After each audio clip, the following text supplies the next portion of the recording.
Okay, let's go. मित्रों, आज मैं चर्चा करूंगा कि ज्ञान क्या है। देखिए, वास्तविकता में ज्ञान और सूचना को एक से मिलाकर रखा जाता है और लोगों का ये मानना और समझना है कि जो किताबों में लिखा है वो हम जितनी स्मृति इकट्ठा कर लें, जितनी याददाश्त हमारी हो जाए, जितना ज़्यादा हम चीज़ों को जान पाएँ, संग्रह कर पाएँ, अपने मस्तिष्क में इकट्ठा कर पाएँ, उसे ज्ञान कहते हैं लोगों की समझ में। तो मित्रों, ये बिल्कुल भी ज्ञान नहीं है। ज्ञान कुछ अलग चीज़ है, कुछ दूसरा आयाम ही है। ज्ञान इस आयाम को कभी भी स्वीकार नहीं किया जा सकता। जैसे कि ज्ञान तो कहीं से पैदा नहीं किया जा सकता, ज्ञान को आप कभी हासिल नहीं कर सकते, बल्कि ज्ञान हमेशा प्रकट होता है। मित्रों, जैसा कि स्मृति एक है और एक ज्ञान है, यानी एक याददाश्त है, मेमोरी पावर आपका, और दूसरी चीज़ ज्ञान है। मेमोरी पावर, याददाश्त अर्थात स्मृति उस तरह से है जैसे एक हौज है। अब हौज चारों तरफ से सुंदर बना है, प्लास्टर है, उसमें क्या किया जाएगा, पानी बाहर से उड़ेला जाएगा, भरा जाएगा, डाला जाएगा। मित्रों, इसी प्रकार जिस प्रकार हौज में पानी बाहर से अंदर की तरफ डाला जा रहा है, उसी प्रकार जिस स्मृति को हम बाहर से अंदर की तरफ ले जाते हैं, ज़्यादा से ज़्यादा चीज़ों को संग्रहित करते हैं, अपने मेमोराइजेशन करते हैं, याद करते हैं, अपनी स्मृति के ख्यालों में रखते हैं, उसे हम समझते हैं कि ये ज्ञान है। लेकिन नहीं, ज्ञान तो बल्कि ये एक जानकारी है, ये इन्फॉर्मेशन है, सूचना है, जिसे आप स्मृति में स्टोर करके रखते हैं। मित्रों, ज्ञान तो उस कुएं के समान है। अब आप ज़रा ध्यान से कुएं की स्थिति को देखिएगा।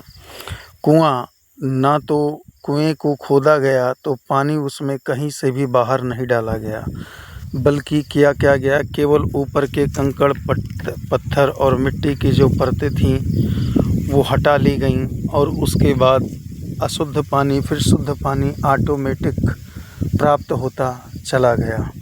तो मित्रों, उसी प्रकार ज्ञान एक ऐसी विधा है कि जिसमें सिर्फ अपने ऊपर के, अपने मस्तिष्क में जो भरा हुआ अहम है, अहंकार है, अज्ञान है, मोह है, काम की स्मृति है, क्रोध की स्मृति है, इस स्मृतियों से गायब हो कर के शून्य हो जाना। जिस टाइम आप स्मृति से रहित होते हैं, उसी टाइम ही कंकड़ और पत्थर ऊपर के हटते हैं, और अंततोगत्वा जिस प्रकार कुएं में पानी डालना नहीं पड़ता बल्कि नीचे से प्रकट होता है, उसी प्रकार ज्ञान तो आपके अंतर्गर्भ से, आपके आत्म केंद्र से, आपके अस्तित्व के केंद्र से आपके अंदर प्रस्फुटित होता है, आविर्भावित होता है, ना कि उसे कहीं बाहर से डालना होता है। ना ही ज्ञान को रटा या याद किया जा सकता है, और ना ही ज्ञान को कहीं से एकत्रित किया जाता है, बल्कि ज्ञान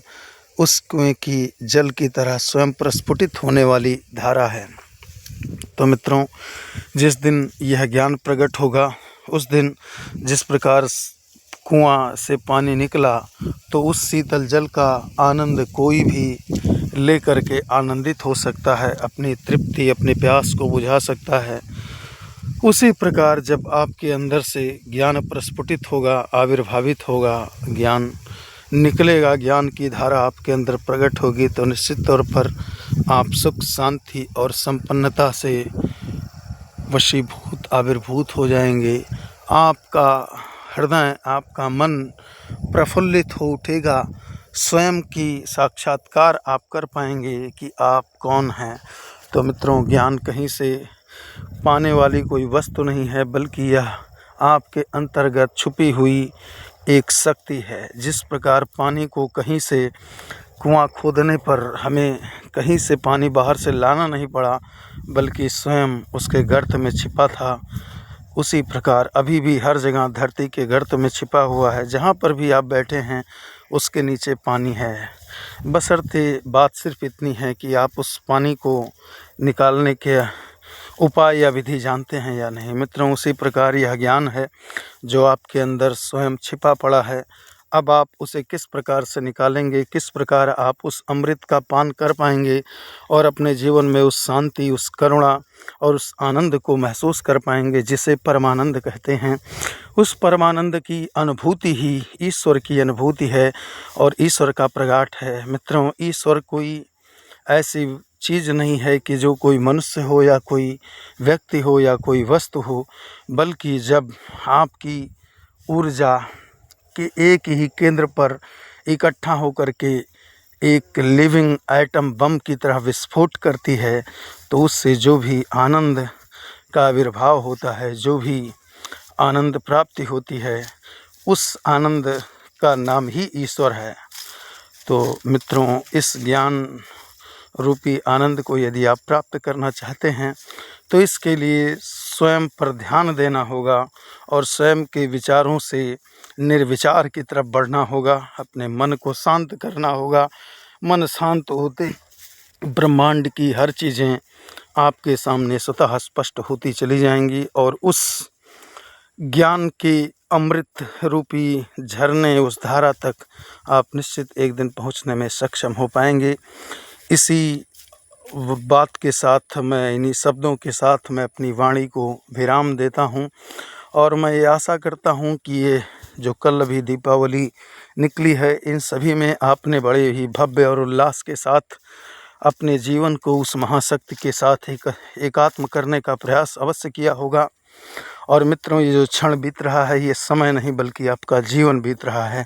तो भरपूर रूप से उस परम शक्ति का आनंद लीजिए जिसने आपको और हमारे जैसे इस ब्रह्मांड को निर्मित किया है। तो इसी बात के साथ मैं अपनी शब्द को विराम देता हूँ। जय हिंद, जय भारत।